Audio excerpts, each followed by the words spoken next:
اعوذ باللہ من الشیطان الرجیم بسم اللہ الرحمن الرحیم سبحان اللہ و بحمدہ عدد خلقہ و رضا نفسہ و زینت عرشہ و مداد کلماتہ الصلاۃ والسلام علی اشرف الانبیاء والمرسلین نبینا محمد صلی اللہ علیہ وآلہ وصحبہ اجمعین اما بعد رب اشرح لی صدری ویسر لی امری واحلل عقدۃ من لسانی یفقہوا قولی آمین یا رب العالمین۔ السلام علیکم ورحمۃ اللہ وبرکاتہ۔ ان ڈیپتھ اسٹڈی آف سورہ کہف چل رہی ہے اور آج انشاءاللہ ہمارا لیکچر نمبر 12 ہے۔ آج ہم اللہ کی توفیق سے ایک بہت ہی خاص، ایک بہت ہی خوبصورت قصے میں داخل ہوں گے، جو کہ ہے قصہ سیدنا ذوالقرنین۔ ذوالقرنین کون تھے، ان کا لقب، ان کے خدمات، ان کے زمانے کا جو تعین ہے، وہ تفسیر و تاریخ کے ماہرین نے اپنے اپنے موقف کے حق میں خاص دلائل بیان کیے ہیں، اور ان کی تمام تفصیلات کا احاطہ کرنا اس چھوٹے سے لیکچر میں، اس مختصر سے وقت میں میرے لیے بالکل ممکن نہیں ہوگا۔ میں انتہائی اختصار پر ملحوظ رکھتے ہوئے سیدنا ذوالقرنین کا جو قصہ ہے، جو کہ قرآنی آیات کی روشنی میں ہوگا اور رسول اللہ صلی اللہ علیہ وسلم کی حدیث کی روشنی میں ہوگا، میں وہیں سے بات کو شروع کروں گی اور میں وہیں سے بات کو انشاءاللہ تعالیٰ سمیٹنے کی کوشش کروں گی، اور آپ تک جو اصل تعلیمات ہیں، جو اصل رب العالمین کا پیغام ہے، اور جو اس میں جو تعلیمات ہم تک پہنچنی چاہیے، میں انشاءاللہ کوشش کروں گی کہ انہی تک محدود رہوں اور انہی تک آپ کو بھی محدود رکھوں۔ اگرچہ آپ کو اگر علم کی زیادہ طلب ہو، زیادہ آپ کے اندر پیاس ہو، تو آپ ان کی تفصیلات میں جا سکتے ہیں۔ بہت سے مورخین نے، بہت سے علماء مفسرین نے، بہت سے جو جدید محققین ہیں، انہوں نے بھی تحقیق کی ہیں، ان کی کتابیں موجود ہیں، ان کے آرٹیکلز موجود ہیں، آپ ان سے لیکچرز بھی موجود ہیں، آپ ان سے استفادہ حاصل کر سکتے ہیں۔ لوگ بہت سے سوالات کرتے ہیں کہ ذوالقرنین کون تھے، ذوالقرنین کا اصلی نام کیا تھا، ذوالقرنین کب پیدا ہوئے، کہاں پیدا ہوئے، ان کی تاریخ، ان کا یہ سب کچھ، مطلب ان کی جو اضافی تفصیلات ہیں، اللہ رب العالمین نے انہیں قرآن کریم میں ذوالقرنین کے نام سے پکارا ہے۔ اور ہم دیکھتے ہیں کہ یہود نے بھی جب مشرکین مکہ کو اکسایا تھا کہ نبی کریم صلی اللہ علیہ وآلہ وسلم سے 3 سوالات پوچھیں، اور وہ 3 سوالات میں نے، جیسے ہم نے پہلے بھی پڑھا ہے، میں نے آپ لوگوں کے سامنے رکھے ہیں، کہ ایک انہوں نے پوچھا تھا کہ روح کیا ہے، روح کا کیا معاملہ ہے، دوسرا یہ کہ اصحاب کہف کون تھے، ان کا کیا معاملہ تھا، اور تیسرا سیدنا ذوالقرنین کے بارے میں کہ ذوالقرنین کون ہے، جنہوں نے، وہ شخص کون ہے جنہوں نے مشرق سے مغرب تک کا سفر کیا۔ تو یہ تمام واقعات انہوں نے سامنے، یعنی یہ 3 سوالات رسول اللہ صلی اللہ علیہ وسلم کے سامنے رکھے۔ تو آپ نوٹس کیجئے کہ انہوں نے بھی ذوالقرنین کا ہی سوال پوچھا تھا، یعنی انہوں نے پوچھا تھا کہ وہ شخص کون ہے جس نے مشرق اور مغرب کا سفر کیا۔ تو ان کا اشارہ سیدنا ذوالقرنین کی طرف تھا۔ اللہ رب العالمین نے جب ان کے اس سوال کا جواب نازل فرمایا بذریعہ وحی رسول اللہ صلی اللہ علیہ وسلم پر آیات نازل ہوئیں، تو اللہ نے یہیں سے کلام فرمایا کہ یسألونک عن ذی القرنین، کہ وہ آپ سے ذوالقرنین کے بارے میں پوچھتے ہیں، یعنی رسول محترم جناب محمد مصطفیٰ صلی اللہ علیہ وآلہ وسلم، وہ لوگ آپ سے ذوالقرنین کے بارے میں دریافت کرتے ہیں، کہ ان کی زندگی کے واقعات کے متعلق یعنی سوال کرتے ہیں کہ وہ کون تھے، کیا تھے۔ تو یہ جو اللہ تعالیٰ نے بھی انہیں ذوالقرنین ہی فرمایا نا، تو ہمیں اسی نام کے ساتھ رہنا چاہیے کہ ان کا نام سیدنا ذوالقرنین تھا۔ وہ کون تھے، ان کے متعلق بہت سی تفصیلات ہیں، لیکن یہ ایک اختلافی مسئلہ ہے کہ وہ نبی تھے یا وہ ولی تھے یا وہ کون تھے۔ جو حضرت علی کرم اللہ وجہ الکریم کا قول ہے، جب ان سے ذوالقرنین کے متعلق سوال کیا گیا، دریافت کیا گیا کہ وہ نبی تھے یا بادشاہ تھے یا ولی تھے، کون تھے، تو حضرت علی کرم اللہ وجہ الکریم نے فرمایا نہ وہ نبی تھے نہ وہ بادشاہ تھے، وہ ایک ایسا بندہ تھے جو اللہ سے محبت کرتا تھا اور اللہ اس سے محبت کرتا تھا، اور اس نے اللہ کی فرما برداری خلوص سے کی تھی، اللہ نے اس کو خیر عطا فرمائی۔ حضرت علی رضی اللہ تعالیٰ عنہ سے دریافت کیا گیا کہ کیا ذوالقرنین نبی تھے؟ فرمایا میں نے رسول اللہ صلی اللہ علیہ وسلم کو فرماتے سنا تھا کہ ذوالقرنین اللہ کا مخلص بندہ اور مخلص اور فرما بردار بندہ تھا، یعنی اللہ نے بھی ان کے خلوص کی قدردانی کی تھی۔ اکثر علماء کرام کا یہ خیال ہے کہ ذوالقرنین ایک عادل نیک بادشاہ تھے۔ ذوالقرنین کی وجہ تسمیہ کیا تھی، اس کے متعلق بغوی نے یعنی کچھ اقوال ہیں جو نقل کیے ہیں، وہ میں آپ کے سامنے یہاں رکھنا چاہوں گی کہ ذوالقرنین کی وجہ تسمیہ کیا ہے۔ قرن عربی زبان کا لفظ ہے جس کے معنی ہے سینگ، اس کا دوسرا معنی ہے کنارہ، اس کا ایک معنی ہوتا ہے ایک صدی، یعنی قرن جو ہے وہ ایک صدی کو بھی کہتے ہیں، یعنی ایک پوری سنچری کو بھی قرن کہا جاتا ہے عربی زبان میں۔ اسی حوالے سے قرآن کریم کی اکثر آیات میں قرون کا لفظ بھی استعمال ہوا ہے، صدیاں، ٹھیک ہے۔ پھر اس کا ایک معنی امت کا بھی ہے، اس کا معنی زلف کا بھی ہے، اس کا معنی قوم کا سردار وغیرہ کا بھی ہے، تو یہ اس کے مختلف معنی ہیں قرن کے۔ قرنین سے کیا مراد ہے؟ قرنین ایک صیغہ ہے عربی کا، یہ تثنیہ کے معنی میں استعمال ہوتا ہے، یعنی تثنیہ ڈویل، جب کبھی کسی خاص دو کا ذکر آتا ہے نا تو عربی گرامر میں اسے، یعنی جب جیسے انگلش گرامر میں ہم سنگولر اور پلورل پڑھتے ہیں، اردو گرامر میں ہم واحد اور جمع پڑھتے ہیں، اسی طرح سے عربی گرامر میں ہم واحد، تثنیہ اور جمع پڑھتے ہیں، یعنی اگر ایک ہوگا تو وہ واحد کے صیغے میں ٹریٹ کیا جاتا ہے، اگر تین یا تین سے زیادہ ہوتا ہے تو ہم اس کو جمع کے صیغے میں ٹریٹ کرتے ہیں، لیکن اگر اسپیسیفکلی دو ہوں، ڈویل ہو کوئی چیز، تو اس کو تثنیہ کے صیغے میں بیان کیا جاتا ہے۔ تو تثنیہ یعنی خاصم خاص دو کے لیے استعمال ہوتا ہے، اسے مثنیٰ بھی کہتے ہیں، گرامر پڑھنے والوں کو اس کا اچھی طرح سے اندازہ ہے۔ تو قرنین قرن کی تثنیہ ہے، تثنیہ کے طور پر جو ہے قرنین کہا جاتا ہے قرن کو، یعنی دو۔ تو ذوالقرنین کا معروف معنی ہے دو سینگوں والا۔ تو یہ جو اس کے ان کے جو مختلف جو ان کی جو توجیحات بیان کی گئی ہیں، علماء تفسیر نے جو بیان کی ہیں، وہ میں آپ کو اختصار کے ساتھ بتاتی ہوں اور اسی پہ ہم اکتفا کریں گے کہ ذوالقرنین کی ایک توجیہ یہ ہے کہ دو مملکتوں یعنی روم اور فارس کے یہ مالک تھے، اور قرن کا لفظ بطور استعارہ حکومت کے معنی میں استعمال ہوا، لہٰذا ذوالقرنین کا معنی دو حکومتوں کا والی۔ اور ایک توجہ یہ کہ آفتاب کے دو کنارے ہیں، یعنی مشرق اور مغرب، اور ذوالقرنین دونوں کناروں تک جا پہنچے تھے، ٹھیک ہے۔ تو ایک تو توجہ یہ بھی ہے۔ پھر یہ بھی بتایا جاتا ہے کہ ان کے سر میں دو سینگ، دونوں طرف سینگ نما غدود ابھرے ہوئے تھے، اس وجہ سے انہیں ذوالقرنین کہا گیا۔ پھر چوتھی توجہ یہ بتائی جاتی ہے کہ ان کی زلفیں دراز تھیں، اور وہ ہمیشہ اپنے سر کے بالوں کے دو حصے کیا کرتے تھے، اور انہیں دونوں کندھوں پر ڈالا کرتے تھے، اس لیے ذوالقرنین کہا جاتا ہے، یعنی دو زلفوں والا۔ پھر یہ کہ ایک توجہ یہ بھی بیان کی جاتی ہے کہ ان کے سر کے دونوں جانب چوٹ کے نشانات تھے، اس لیے انہیں ذوالقرنین کے نام سے یاد کیا جاتا ہے۔ پھر ایک توجہ یہ کی جاتی ہے کہ وہ نجیب الطرفین تھے، یعنی ان کے جو والدین تھے نا وہ بہت ہی شریف النسب قسم کے لوگ تھے، ماں باپ دونوں کی جانب سے، یعنی والدین کی نجابت کو قرن سے تشبیہ دے کر ذوالقرنین کہا گیا ہے۔ پھر ساتویں توجہ یہ کی جاتی ہے کہ وہ 2 صدیوں تک زندہ رہے، اس لیے ان کا نام ذوالقرنین پڑ گیا۔ پھر ایک اور توجہ یہ کی جاتی ہے کہ وہ جنگ کے دوران بیک وقت دونوں ہاتھوں سے ہتھیار چلایا کرتے تھے، اس لیے بھی انہیں ذوالقرنین کہا جاتا ہے۔ پھر یہ کہ زمین کے دونوں حصوں کی سیر کی ہے انہوں نے، اسی بنا پر ذوالقرنین کہا جاتا ہے۔ پھر یہ کہ ظاہر و باطن دونوں علوم کے ماہر تھے، اس لیے ذوالقرنین کا لقب دیا گیا۔ اور پھر یہ بھی توجہ کی جاتی ہے کہ اس زمانے کے بادشاہ سر پر ایسا خوت پہنتے تھے جس پر 2 سینگ بنے ہوتے تھے، لہٰذا ذوالقرنین یعنی 2 سینگوں والا اسی بنا پر مشہور ہوئے ہیں۔ تو یہ فتح القدیر، فتح الباری، تاریخ ابن کثیر، تفسیر قرطبی اور بغوی رحمہ اللہ کے مطابق یہ مختلف اقوال ہیں جو میں نے آپ کے سامنے رکھے ہیں، ٹھیک ہے۔ تو اصل چیز یہ ہے کہ ہمیں اللہ رب العالمین نے کیا فرمایا ہے، ہمیں رب العالمین کیا تعلیمات دینا چاہ رہے ہیں، ہمیں ان چیزوں سے اصل غرض ہے۔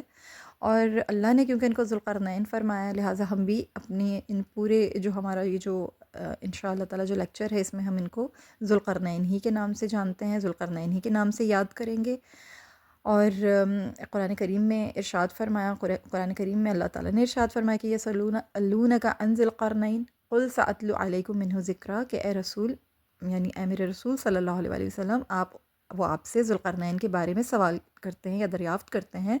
آپ فرما دیجئے کہ میں ابھی اس کے حالات کا کچھ حصہ تمہارے سامنے بیان کرتا ہوں،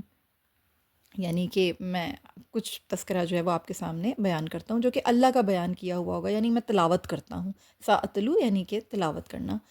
تو اللہ تعالیٰ نے جو ذکر کیا ہے میں وہی آپ تک پہنچاؤں گا، یعنی میں کچھ بھی اپنی طرف سے تو نہیں شامل کروں گا، یہ تو رسول اللہ صلی اللہ علیہ وآلہ وسلم کا نہ یہ ان کی شان تھی اور نہ ہی ان کا طریقہ کار تھا کہ وہ خود اپنی طرف سے کچھ ملا کر بیان کرتے تھے۔ اللہ تعالیٰ جس کو چاہتے ہیں، جتنا چاہتے ہیں عطا فرماتے ہیں۔ اللہ تعالیٰ نے حکومت اور اقتدار عطا فرمایا تھا حضرت سیدنا ذوالقرنین کو، تو اسی چیز کا یہاں پر ذکر ہو رہا ہے کہ اِنَّ مَكَنَّ لَهُ فِي الْأَرْضِ، ہم نے اس کو زمین میں اقتدار عطا کیا تھا۔ مطلب یہ کہ زمین پر رفتار اور آسان کر دی گئی ان کے لیے، سارے راستے ان کے لیے کھول دیے گئے تھے۔ سارے راستے آسان کرنے کا شاید یہ مقصود ہو کہ ہر طرح کی سواری ان کو میسر تھی، اور رات اور دن، موسم کا اختلاف، ان کی جو سواری تھی اس کی رفتار پر یا ان کی ذاتی رفتار پر کسی قسم کا کوئی اثر پیدا نہیں ہوتا تھا، ہر چیز جو ہے اللہ تعالیٰ نے ان کو اچھے طریقے سے عطا فرما دی تھی. وَآتَيْنَاهُ مِن كُلِّ شَيْءٍ سَبَبًا، اور ہر قسم کا سامان ہم نے ان کو اس کو عطا کر دیا تھا. یعنی جو چیز وہ چاہتا تھا اور جس طرف رخ کرتا تھا، اس کا علم، قدرت اور دوسرے کاربراری کے ذرائع ہم نے اس کو عطا کر دیے تھے. یا یہ مطلب بھی ہو سکتا ہے کہ مخلوق کو جس چیز کی ضرورت ہوتی ہے، ذوالقرنین کو اس کے حصول کے ذرائع ہم نے دے دیے تھے. یا یہ مقصد بھی ہو سکتا ہے کہ بادشاہوں کو دشمنوں سے لڑنے اور ملک فتح کرنے میں جن چیزوں کی ضرورت ہوتی ہے وہ سب ذوالقرنین کو ہم نے دے دی تھی. بعض نے یہ بھی مطلب بیان کیا ہے کہ زمین کے کناروں کو ہم نے ان کے قریب کر دیا تھا. بغوی نے لکھا ہے کہ حسن بصری رحمہ اللہ نے سبباً کا ترجمہ بلاغن کیا ہے، یعنی مقصد تک پہنچانے والے اسباب ہم نے ذوالقرنین کو دے دیے تھے. سبحان اللہ العظیم. دیکھیں اللہ تعالیٰ کی جو شان ہے نا وہ اسی طرح کی ہے. اللہ تعالیٰ جس کو چاہتا ہے بے سر و سامانی کی حالت میں بھی جس طرح عطا فرمانا چاہے عطا فرما دیتا ہے اپنے فضل و کرم سے. چاہے اس کو کوئی خاص خوشی عطا فرما دے، اسے کامرانی عطا کر دے، خوشحالی نصیب کر دے، یا اللہ تعالیٰ جس کو چاہتا ہے سلطنت، حکومت، اقتدار عطا فرما دیتا ہے. ان تمام چیزوں کی نسبت اللہ تعالیٰ اپنی ہی طرف فرماتے ہیں. اللہ تعالیٰ کبھی بھی ان چیزوں کو انسان کو اگر عطا بھی فرما دیتے ہیں نا، تو اللہ تعالیٰ ان چیزوں کی نسبت انسان کے ساتھ نہیں فرماتے، کیونکہ یہ انسان کا خاصہ نہیں ہے، یہ خاص اللہ کی عطا ہوتی ہے. جیسے کہ حضرت یوسف علیہ السلام کو بھی ہم دیکھیں نا، قرآن کریم میں اللہ تعالیٰ نے کس طرح سے رحمت فرمائی. سورہ یوسف کا جب ہم جائزہ لیتے ہیں تو سورہ یوسف میں اللہ تعالیٰ کی ایک آیت مبارکہ ہے کہ اللہ تعالیٰ ارشاد فرماتے ہیں وَكَذَلِكَ مَكَنَّا لِيُوسُفَ فِي الْأَرْضِ يَتَبَوَّأُ مِنْهَا حَيْثُ يَشَاءُ نُصِيبُ بِرَحْمَتِنَا مَن نَّشَاءُ وَلَا نُضِيعُ أَجْرَ الْمُحْسِنِينَ. آیت نمبر 56 کہ اور اسی طرح ہم نے یوسف کو زمین میں سلطنت و حکومت عطا فرما دی کہ وہ جہاں چاہیں زندگی گزاریں. یہاں پر بھی دیکھیں مکنہ کا لفظ استعمال کیا گیا، یعنی تمکین کے معنی میں آتا ہے کہ ہم نے جہاں چاہیں زندگی گزاریں. یعنی پورا مصر آپ کے زیر نگین کر دیا تھا اللہ تعالیٰ نے، جسے ہم چاہیں اپنی رحمت پہنچا دیتے ہیں اور ہم نیکی کرنے والوں کا اجر ضائع نہیں کرتے. سبحان اللہ العظیم. اللہ تعالیٰ نے سورہ یوسف آیت نمبر 56 میں یہ ارشاد فرمایا ہے. تو انہی الفاظوں سے اللہ تعالیٰ نے ملتے جلتے الفاظ جو ہیں وہ سیدنا ذوالقرنین کی حکومت اور ان کے اقتدار کا ذکر فرماتے ہوئے بھی یعنی استعمال فرمایا. اللہ نے یہی اسی طرح فرمایا کہ اِنَّا مَكَنَّا لَهُ فِي الْأَرْضِ، کہ اللہ تعالیٰ نے انہیں یعنی ہم نے اس کو زمین میں اقتدار عطا کیا تھا. تو اللہ نے جب اقتدار عطا فرما دیا تو یہ کوئی ایسی یعنی کہ وہ چیز ہے کہ اس کو آپ ایسی چیز نہیں ہے، معمولی چیز نہیں ہے کہ جس کو انسان اپنی زور بازو سے یا اپنی ہاتھوں کی کمائی محسوس کرے. یہ اللہ احکم الحاکمین ہی کی عطا ہوتی ہے کہ کسی کو پوری دنیا پر حکمرانی کا شرف عطا فرما دیا. اس کے باوجود اس نے اپنی طبعی انکساری بھی نہیں جانے دی، اپنی فطری تواضع سے بھی ہاتھ نہیں اٹھایا، بلکہ اپنی فطری تواضع کو بھی بروئے کار لائے، اپنی طبعی انکساری کو بھی انہوں نے جاری و ساری رکھا. تو یہ اللہ نے ان کو شرف عطا فرمایا تھا کہ انہوں نے روئے زمین کے تمام انسانوں کے دل جیت لیے اور ایسا انداز حکمرانی اختیار کیا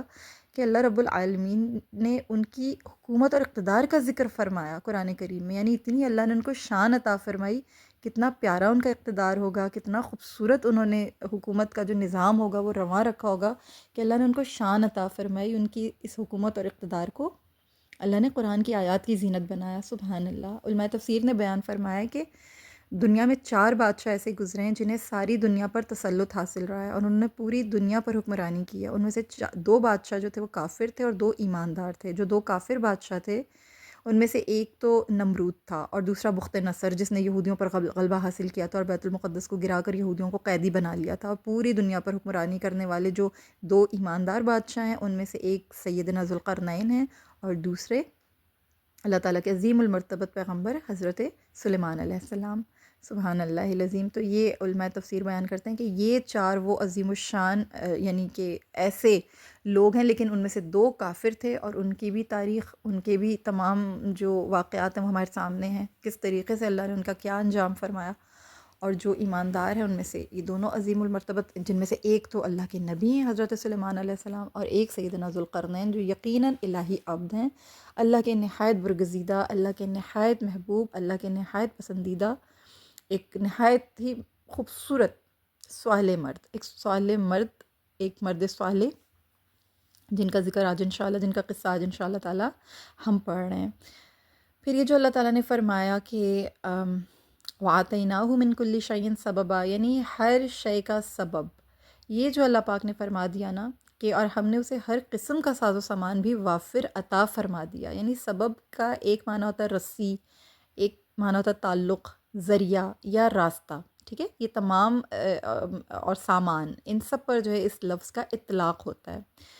دیکھیں علم و بصیرت بھی نا اسی میں شامل ہے، کیونکہ جس چیز کے ذریعے انسان اپنے مقصد تک پہنچتا ہے اسے سبب کہا جاتا ہے۔ اس میں روپیہ بھی ہے، پیسہ بھی ہے، فہم بھی ہے، عقل بھی ہے، آلات بھی ہیں اور علم بھی شامل ہے۔ حضرت عبداللہ بن عباس رضی اللہ تعالیٰ عنہ نے اس آیت مبارکہ کی تفسیر من کل شیء علما اس سے کی ہے، یعنی انہوں نے یہ فرمایا کہ یعنی اللہ تعالیٰ نے ذوالقرنین کو ہر چیز کے علم کا بھی حصہ عطا فرما دیا تھا، اور من کل شیء سببا جو فرما دیا یعنی ہر چیز اس میں شامل ہے، ہر چیز کو اس میں دخل ہے، تمام وسائل مہیا کر دیے جنہیں بروئے کار لا کے انہوں نے فتوحات حاصل کیں، دشمنوں کا غرور خاک میں ملایا، وسیع و عریض سلطنت کا انتظام کیا اور ظالم حکمرانوں کو نیست و نابود کیا۔ تو سبحان اللہ العظیم، یہ اللہ کی خاص عنایت ہوتی ہے۔ ہر شے کا جو کلی احاطہ ہے نا وہ اللہ کا خاصہ ہے، خاصہ خدا بندی ہوتا ہے، چاہے انسان ہوں، فرشتے ہوں، جن ہوں، بادشاہ ہوں، فقیر ہوں، ولی ہوں، نبی ہوں، کوئی فلاسفر ہو، پہلوان ہو، کاریگر ہو، دین کے کوئی عالم ہو، کسی کوئی بھی صاحب کمال شخص ہوں، کسی کا بھی کمال جو ہے نا اس کا ذاتی نہیں ہوتا ہے، وہ اللہ تعالیٰ کی دین ہوتی ہے۔ قابلیت کبھی بھی انسان کا ذاتی امر نہیں ہے، یہ اللہ کے امور میں سے شامل ہے یہ چیز، اس کو اللہ کی پوری کی پوری، جس کو کہتے ہیں نا دسترس میں ہے یہ چیز، یہ حقیقی کمال صرف اللہ رب العالمین کا ہے۔ انسان کو اللہ تعالیٰ اس کی ضروریات کی مناسبت سے حد تک عطا فرماتا ہے، ایک حد تک عطا فرماتا ہے اس کی ضروریات کی مناسبت کے حوالے سے۔ یہ نقطہ بہت خاص ہے اور اس نقطے کو ہمیں ہمیشہ یاد رکھنا چاہیے، اس کو ہمیشہ ذہن میں رکھنا چاہیے کہ اللہ تعالیٰ نے جس کو بھی عطا فرمایا ہے وہ اس کے حسب حال عطا فرمایا ہے اور مناسبت سے عطا فرمایا ہے۔ یعنی اگر کوئی پائلٹ ہے تو اس کے حسب حال ہی اس کے پاس علم ہے نا، اور اگر کوئی کوئی کوئی یعنی کوئی کارپینٹر ہے تو اس کو حسب حال عطا کیا، کوئی ڈاکٹر ہے تو حسب حال عطا فرمایا، مناسبت سے عطا فرمایا، اور اگر اس میں وہ اسپیشلسٹس ہیں تو یہ پھر ان کے اوپر اللہ کی خاص عنایت ہے، یہ اللہ کا بہت احسان ہے ان کے اوپر کہ وہ بہت خاص ہیں، اسپیشلائزیشن ہے ان کے پاس اس چیز میں، وہ اس چیز کے ایکسپرٹ ہیں، اور اللہ نے ان کو ہر طرح کے سبب مہیا کیے ہوئے، یعنی ہر طرح کے وسائل مہیا کیے ہوئے، ان کو فراخت کیا ہوا اللہ نے۔ تو یہ تمام تر چیزیں اللہ تعالیٰ کے ساتھ منسوب کی جاتی ہیں، اللہ تعالیٰ کی ہی طرف ان کو نسبت حاصل ہے۔ اسی طرح حضرت سلیمان علیہ السلام، کو جب شاہی اقتدار عطا فرمایا تھا تو اس کی نسبت بھی اللہ رب العالمین نے اپنی ہی جانب فرمائی تھی۔ اللہ تعالیٰ نے کس طرح سے ذکر فرمایا تھا کہ وَأُوتِينَا مِن كُلِّ شَيْءٍ، یعنی سورہ نمل میں اللہ تعالیٰ نے فرمایا تھا نا کہ یعنی خدا تعالیٰ نے جو سامان بادشاہی انہیں عطا فرمایا تھا کہ ہر شے میں سے کچھ نہ کچھ انہیں عنایت کیا، ٹھیک ہے، ہر شے میں سے۔ اسی طرح جو بلقیس تھیں، جو سبا کی جو وہ تھیں ملکہ تھیں بلقیس، جب ان کا بیان ہم پڑھتے ہیں تو ہدہد نے کیا رپورٹ کیا تھا حضرت سلیمان علیہ السلام کو، یہی فرمایا تھا نا کہ وہ اوتی تو من کل شعین، یعنی خدا نے اس شہزادی کو سامان بادشاہی کی ہر شے میں سے کچھ نہ کچھ عطا کیا ہوا ہے، ہر شے میں سے دیا ہوا ہے۔ تو سبحان اللہ العظیم، اللہ تعالیٰ نے ہر شے میں سے یعنی من کل شعین، ہر شے میں سے اس کو جو ہے عنایات عطا فرمائی ہوئی ہیں۔ تو اسی طرح سے سیدنا ذوالقرنین کو بھی اللہ تعالیٰ نے اسباب عطا فرما رکھے تھے کلی طور پر، ہر لحاظ سے، اور ہر شے کا احاطہ عزرو اختیار و قدرت اللہ رب العالمین کا اپنا ذاتی ہے، یہ خاصہ خداوندی ہے، ٹھیک ہے۔ انشاءاللہ مجھے اللہ سے امید ہے کہ یہ نقطہ آپ لوگوں کے ذہنوں میں بالکل کلیئر ہو گیا ہوگا۔ فَأَتْبَعَ سَبَبًا، سو وہ ایک راہ پر ہو لیا۔ اگلی آیت میں اللہ تعالیٰ نے ارشاد فرمایا اتبع یعنی پہنچ گیا، ٹھیک ہے۔ سببا سے اس جگہ مراد ہے یعنی راستہ، یعنی مغرب کی طرف۔ حضرت ابن عباس رضی اللہ تعالیٰ عنہ نے ترجمہ کیا کہ جس منزل پر وہ پہنچے، جس جگہ وہ پہنچے، فَأَتْبَعَ سَبَبًا، سو وہ ایک راہ پر ہو لیا، ٹھیک ہے، یعنی پہنچ گئے۔ حتی اذا بلغ مغرب الشمسی، یہاں تک کہ جب وہ آفتاب غروب ہونے کے مقام پر پہنچا، ٹھیک ہے۔ تو یہ اصل میں سیدنا ذوالقرنین کا مغربی سفر ہے، یعنی اللہ رب العالمین نے انہیں مغربی سفر کی طرف جو ان کی جو پیش قدمی تھی اس کے بارے میں ارشاد فرمایا کہ ہوا یہ کہ سیدنا ذوالقرنین نے بابل کی ریاست میں شامل کر لیا اپنے یہ جو اچھا جو سیدنا ذوالقرنین ہیں ان کے بارے میں کہا جاتا ہے کہ یہ سائرس ہیں، یعنی فارس کے حکمران سائرس ہیں، یہ انہی کا قصہ ہے، یہ انہی کے بارے میں ذکر ہو رہا ہے۔ تو میں یہاں حوالے کے طور پہ آپ کے سامنے وہ بات ضرور رکھنا چاہوں گی تاکہ آپ تھوڑا سا اس کو کنیکٹ کر پائیں اپنے ذہنوں کے اندر کہ یہ جو سائرس ہیں یہ سیدنا ذوالقرنین کے ہی بارے میں علماء تفسیر جو ہیں بیان کرتے ہیں، اور انہوں نے اللہ کے حکم سے جس مقام پر جو لیڈیا کا جو مقام تھا اس کو اپنی حکومت میں شامل کر لیا تھا، ناقابل شکست اس کو جو ہے وہاں پر انہوں نے چڑھائی کی تھی، اور اس علاقے کو انہوں نے اپنی اس میں لے لیا تھا، یعنی اپنی حکومت میں شامل کر لیا تھا، اور دشمن کی فوج کو عبرتناک شکست دوچار کیا تھا، اور جو لیڈیا کی ساری حکومت تھی اس پر قبضہ کر لیا تھا، اور وہاں پر اپنے جانثاروں کے ساتھ اپنے فوجیوں کے ساتھ یہ آگے بڑھ رہے تھے، اور یہاں تک کہ مغربی ساحل پر پہنچ گئے۔ تو جب یہ وہاں پہنچے تو وہاں انہوں نے سمندر کی طرف دیکھا تو پیش قدمی کو روک دیا، کیونکہ درمیان میں سمندر حائل ہو گیا تھا۔ اب کیونکہ سمندر جب حائل ہو گیا تھا تو جس خطے میں بھی سورج طلوع ہوتا ہے یا غروب ہوتا دکھائی دے رہا ہو، اگر وہاں صحرا ہو اور انسان صحرا میں کھڑا ہو کر دیکھ رہا ہو تو وہ سورج کو زمین میں غروب ہوتا ہوا پاتا ہے، اور اگر سمندر کے کنارے ہوگا انسان اور سمندر میں سفر کر رہا ہوگا تو ظاہر ہے سورج کو پانی میں ڈوبتا ہوا دیکھے گا۔ تو اسی طرح سے سیدنا ذوالقرنین جو تھے وہ سمندر کے کنارے کھڑے ہوئے تھے، اور اس جگہ پر ان کو سمندر کی گہرائی کم ہونے کی وجہ سے پانی جو تھا وہ گدلا محسوس ہو رہا تھا، اور سمندر کے گدلے پانی میں سورج غروب ہوتا ہوا نظر آ رہا تھا۔ اس چیز کو قرآن کریم میں اس طرح سے اللہ تعالیٰ نے ارشاد فرمایا کہ وَجَدَهَا تَغْرُبُ فِي عَيْنٍ حَمِيَةٍ، تو دلدلی چشمے میں سورج کو ڈوبتا ہوا محسوس کیا۔ حمیہ یعنی سیاہ دلدل، حمیات البیر یعنی کنویں میں کالی کیچڑ ہو گئی، یہ عربی کا ایک محاورہ ہے۔ یعنی کعب احبار رضی اللہ تعالیٰ عنہ سے پوچھا سورج کیسے غروب ہوتا ہے، توریت میں آپ نے اس کے متعلق پڑھا ہوگا، تو کعب نے یہ کہا کہ ہم نے توریت میں پایا کہ سورج پانی اور کیچڑ میں غروب ہوتا ہے۔ بیضاوی نے لکھا ہے کہ شاید ذوالقرنین سمندر کے کنارے پہنچ گئے ہوں گے، اور وہاں ان کو ایسا لگا ہوگا جیسے سورج دلدل میں غروب ہو رہا ہے، کیونکہ جہاں تک ان کی نظر پہنچی ہوگی پانی اور کیچڑ ہی دکھائی دے رہی ہوگی۔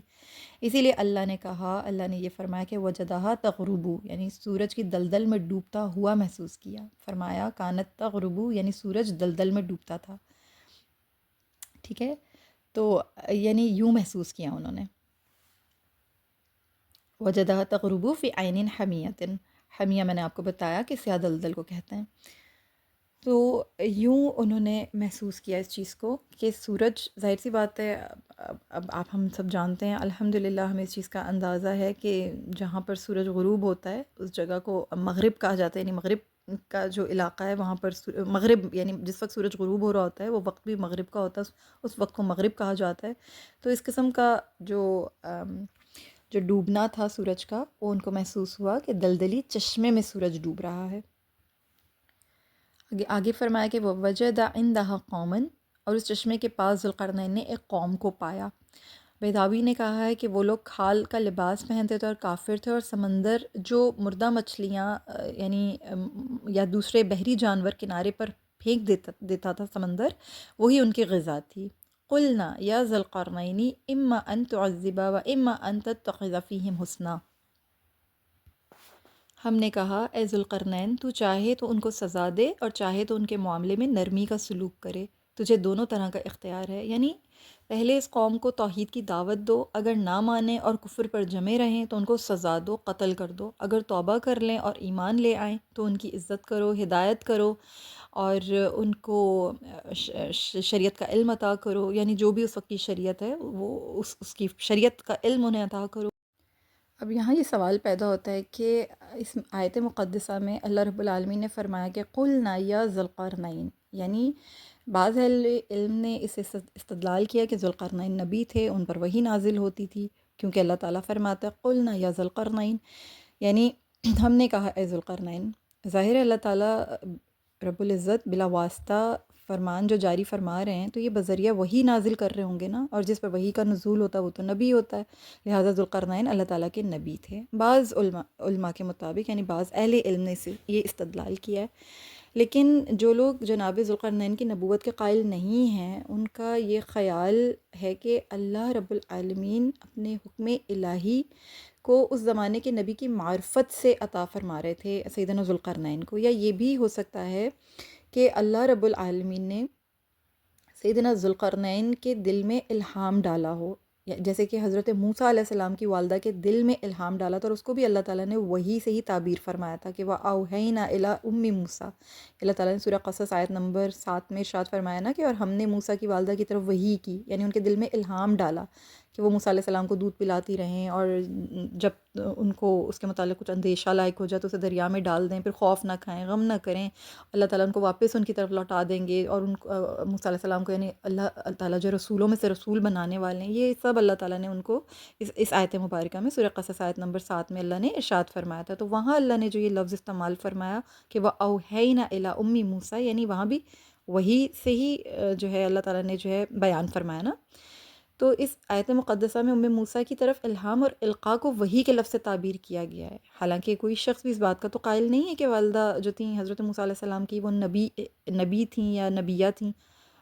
اس طرح تو نہیں ہے، استغفر اللہ، ایسی تو کوئی سوچ نہیں آتی کسی کے ذہن میں، کوئی بھی ان کی نبوت کا قائل نہیں ہے، بلکہ سب اہل علم کا یہ خیال ہے کہ وہاں وحی سے مراد الہام، القاء اور مخفی اشارہ تھا. تو اسی طرح سیدنا ذوالقرنین کے بارے میں بھی جو اللہ تعالیٰ یہ ارشاد فرما رہے نا کہ قلنا، یعنی ہم نے کہا اے ذوالقرنین یا ذوالقرنین، اس کی نسبت بھی الہام، القاء اور مخفی اشارے کی ہے. بہرحال ذوالقرنین نبی نہیں بھی ہوں تو بھی صاحب الہام، ولی اور عبد صالح ضرور تھے، اللہ کے الہی عبد ضرور تھے. ٹھیک ہے، تو یہ چیز جو ہے الحمدللہ یہ ہمیں اس چیز میں کسی قسم کا کوئی ڈاؤٹ نہیں ہے. اور اللہ تعالیٰ نے انہیں یہ اختیار عطا فرمایا تھا کہ وہ ان لوگوں کو قتل بھی کر دیں تو قتل کر سکتے ہیں، انہیں چاہیں تو قید کر لیں، اور قتل کرنے کے مقابلے میں قید کر دینا حسن سلوک ہے. تو دونوں مطالبوں کی طرف جو ہے اللہ تعالیٰ نے انہیں یہ اجازت دے دی تھی کہ آپ ان کے ساتھ جو بھی سلوک کرنا چاہیں آپ ان کے ساتھ وہ سلوک کر سکتے ہیں. ٹھیک ہے، تو اللہ تعالیٰ نے کیونکہ حضرت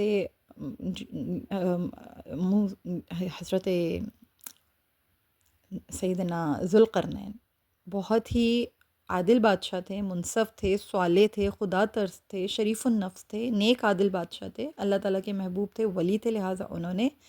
اس چیز میں جو ہے بالکل کسی قسم کا بھی کوئی،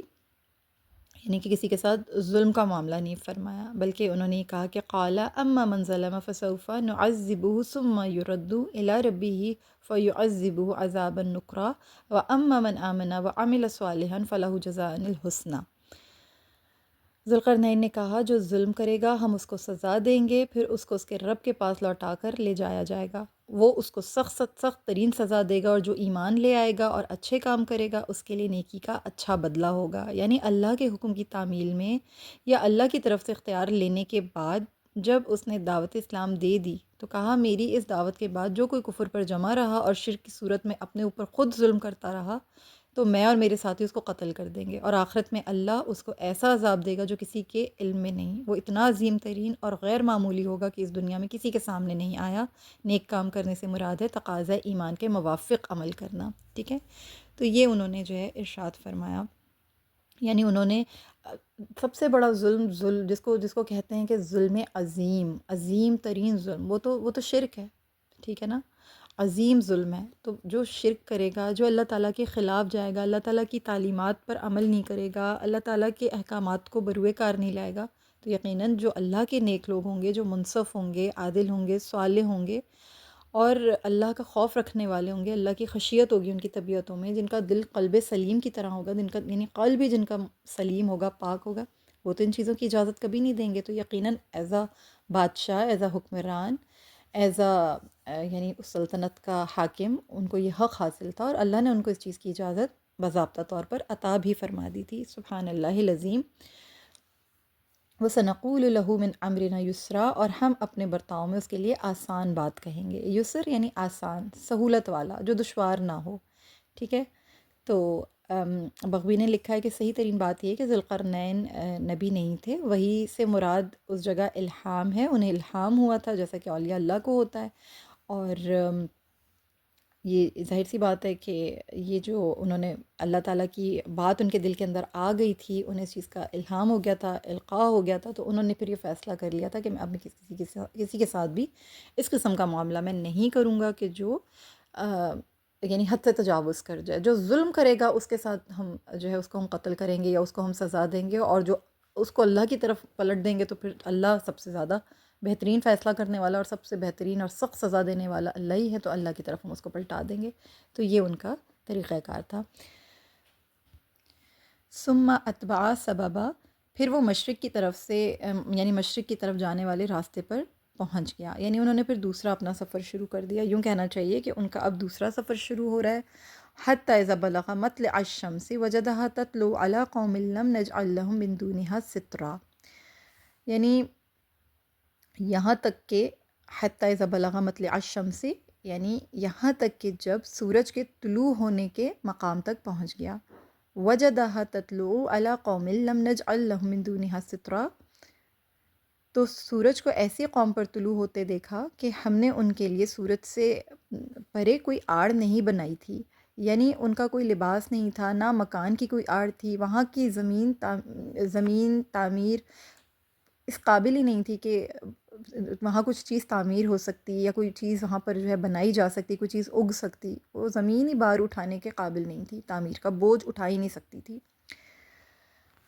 کذالک، ذوالقرنین کا واقعہ یوں ہی تھا۔ کذالک سے مراد یہ یعنی ذوالقرنین کی وسعت اقتدار، حکومت کی پہنائی اور اس کے مرتبے رفعت، اس کی جو بھی یعنی جو بھی اس کی تفصیلات ہیں وہ اسی طرح تھیں جس طرح ہم نے بیان کر دی ہیں۔ یہ مطلب ہو سکتا ہے کہ اس کا اہل مشرق کے ساتھ جو سلوک تھا ایسا ہی سلوک انہوں نے مغرب والوں کے ساتھ بھی کیا، یا یہ مطلب ہے کہ جس طرح ذوالقرنین نے سورج کو دلدلی چشمے میں ڈوبتا محسوس کیا تھا اسی طرح دلدل سے برآمد ہوتے ہوئے پایا تھا، یا یہ مطلب ہے کہ جس طرح مغرب والوں کے لیے ہم نے سورج سے کوئی آڑ نہیں بنائی تھی اسی طرح مشرق والوں کے لیے بھی سورج سے کوئی آڑ نہیں تھی۔ تو اس کے بہت سارے یعنی مطلب ہو سکتے ہیں۔ کذالک سے مراد کذالک یعنی کہ یوں ہی تھا، ایسا ہی۔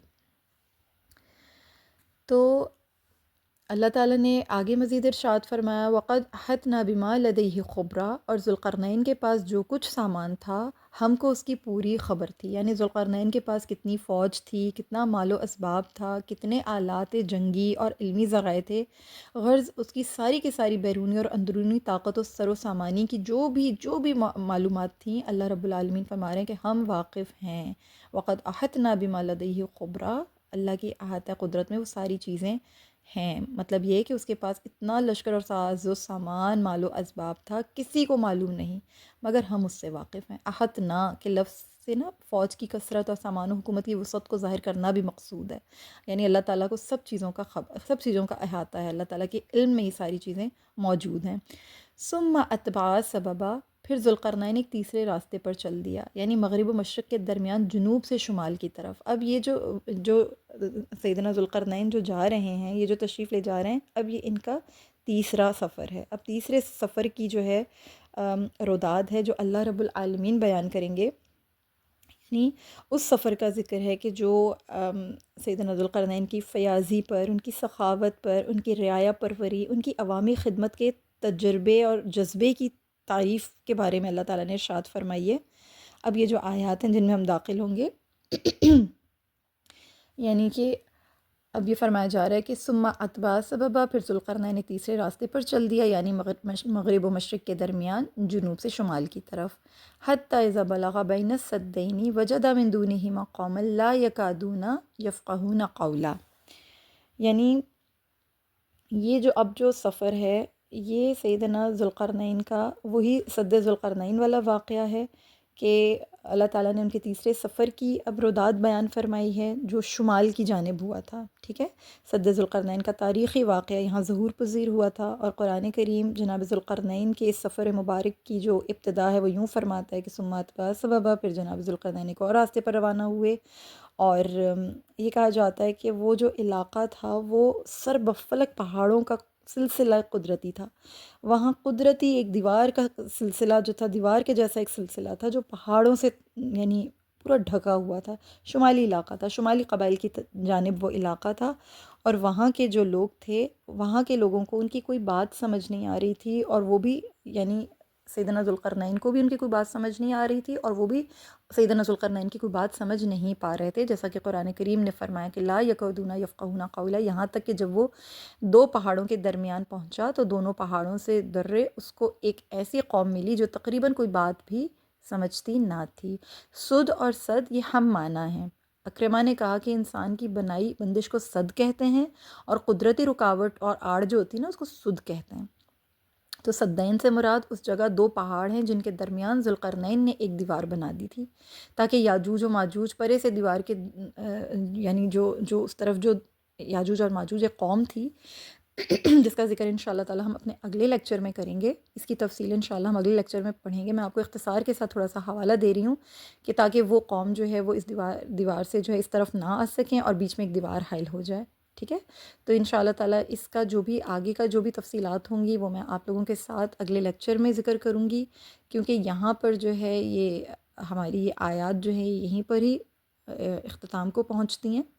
اللہ رب العالمین سے دعا ہے کہ اللہ رب العالمین ہم نے آج جتنا سیکھا ہے، جتنا سمجھا ہے، اللہ اسے ہمیں سمجھنے کی توفیق عطا فرمائے. اور ایک چیز جو بہت اہم ہے، جو بہت خاص ہے، کہ حضرت سیدنا ذوالقرنین کے قصے سے ہمیں اقتدار، حکومت اور اللہ تعالیٰ کے جو قدرتی وسائل عنایت ہوئے ہیں ان میں ریسورسز کو استعمال کس طریقے سے کیا انہوں نے، کس طرح سے انہوں نے اللہ کی عنایتوں کو نہ تو اپنے سے منسوب کیا، نہ ہی انہوں نے ان کو کلی اپنا جانا. انہوں نے ان تمام چیزوں کو نہایت عاجزی کے ساتھ، نہایت انکساری کے ساتھ اللہ کی امانت جانتے ہوئے استعمال کیا. ہمیں یہ پیغام ملا کہ جو بھی ریسورسز اللہ کی طرف سے ہمیں عطا ہوں، ہمیں انہیں بہت احسن طریقے سے استعمال کرنا ہے، احسن طریقے سے انہیں بروئے کار لانا چاہیے. اور یہ مرد صالح وہ ہیں کہ اگر ہم پچھلے قصوں کے ساتھ ان کو ریلیٹ کرتے ہیں نا، تو یہ ایک ایسے مرد مومن ہیں جن کے پاس ایمان بھی ہے اور طاقت و قدرت بھی ہے. جبکہ ہم نے اصحاب کہف کے قصے میں دیکھا تھا کہ وہ مرد مومن تو تھے، ان کے پاس ایمان کی طاقت تو تھی، لیکن اسباب نہیں تھے، ان کے پاس ذرائع نہیں تھے، ان کے پاس قوت نہیں تھی، بلکہ وہ بیچارے مفلوق الحال تھے، ان کے پاس کسی قسم کے ریسورسز نہیں تھے. وہ صرف ایمان کی طاقت کی بنیاد پر اللہ کے مقربین قرار پائے، یعنی مقربین میں شامل ہو سکے. ان کے ایمان نے ان کو وہ بلندی عطا فرمائی. ان کا وہ ٹرائل ان کے ایمان کا ٹرائل تھا کہ ان کے پاس کوئی اسباب نہیں تھے، مگر یہاں سیدنا ذوالقرنین کے پاس ایمان بھی ہے اور اسباب بھی ہیں، تمام ریسورسز ہیں، قدرت ہے، طاقت ہے، وسائل ہیں، اقتدار ہے، حکومت ہے، پاور ہے بیسیکلی. تو ان تمام چیزوں کے ساتھ اللہ نے ان کو بھی آزمایا، اور پھر ان کی آزمائش میں جب یہ پورے اترے تو ان کو اللہ تعالیٰ نے قرآن کی زینت بنایا، ان کے اس قصے کو. سبحان اللہ العظیم. پھر اسی طرح ہم نے 2 باغ والوں کا قصہ پڑھا تھا، جس میں ایک نادان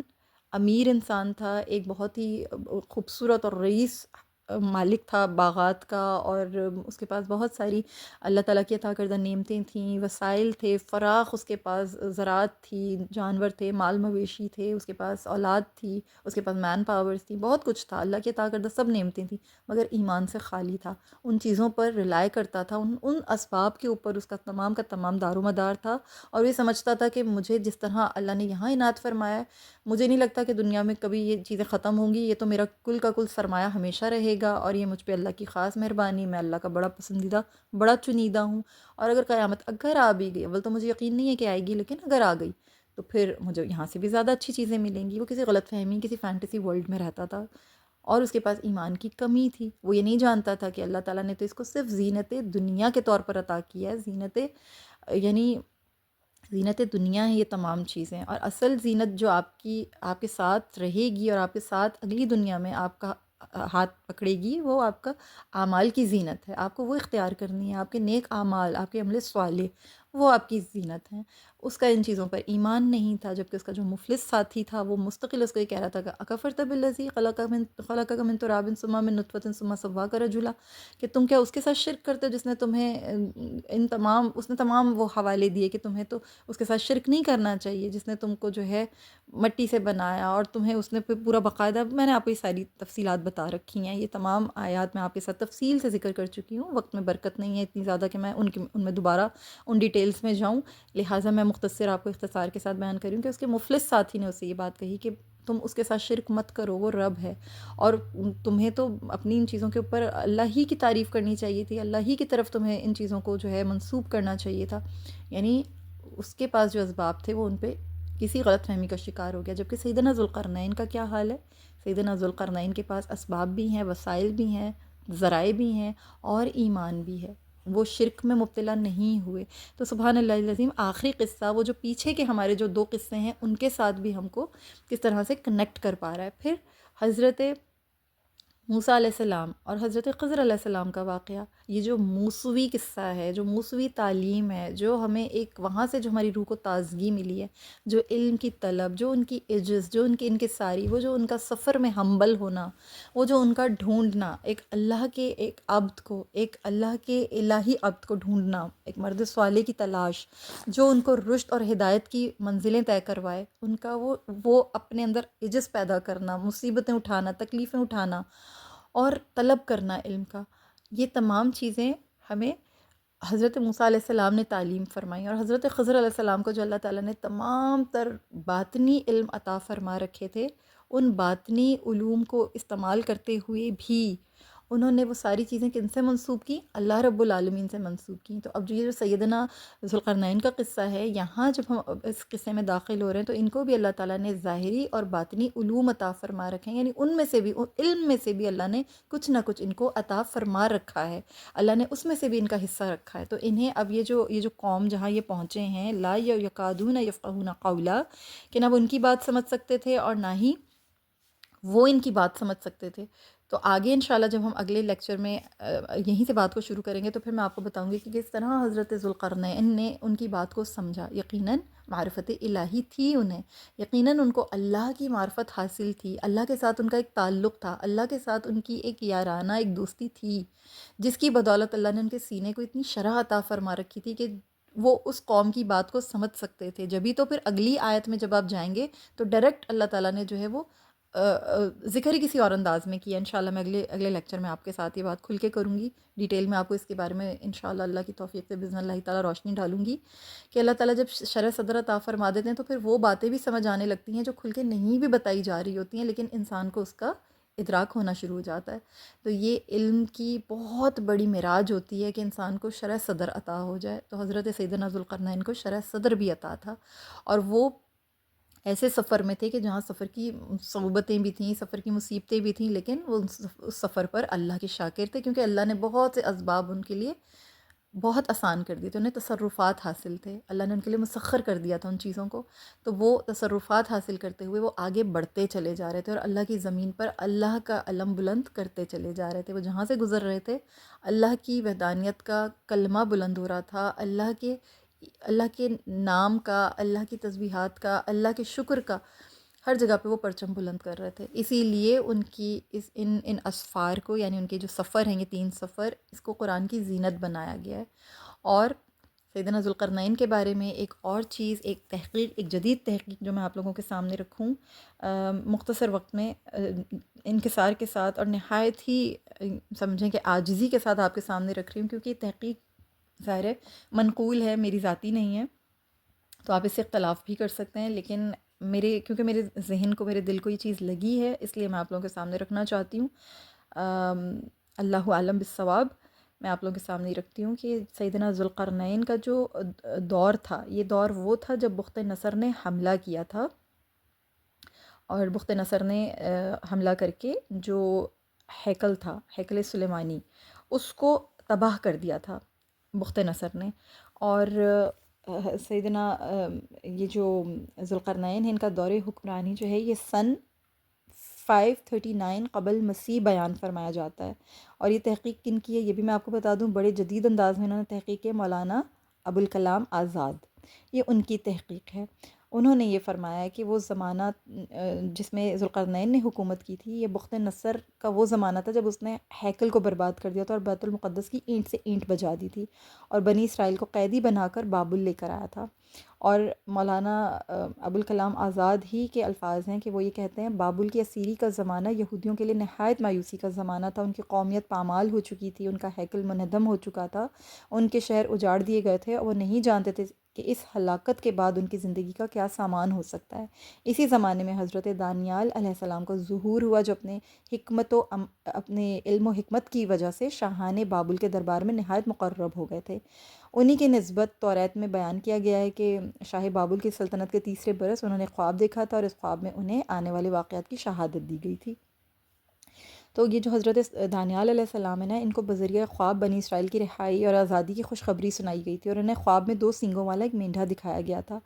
آپ کے اس خواب اور شہادت کے کچھ عرصے کے بعد سائرس ذوالقرنین فارس کا حکمران ہوا تھا، ٹھیک ہے، تو یہ جو سائرس ہیں یہی ذوالقرنین بیان کیے جا رہے ہیں کہ یہی وہ ذوالقرنین سائرس ہے جو فارس کا حکمران ہوا تھا، اور اس نے جلد ہی میڈیا کو فتح کر کے اپنی سلطنت میں شامل کر لیا تھا۔ میڈیا جو ہے یہ اب ترکی کا ایک علاقہ ہے، اور اسی کے حکم سے بنی اسرائیل کو آزادی نصیب ہوئی، اور اسی کی کوشش سے ہیکل کو دوبارہ تعمیر کیا گیا۔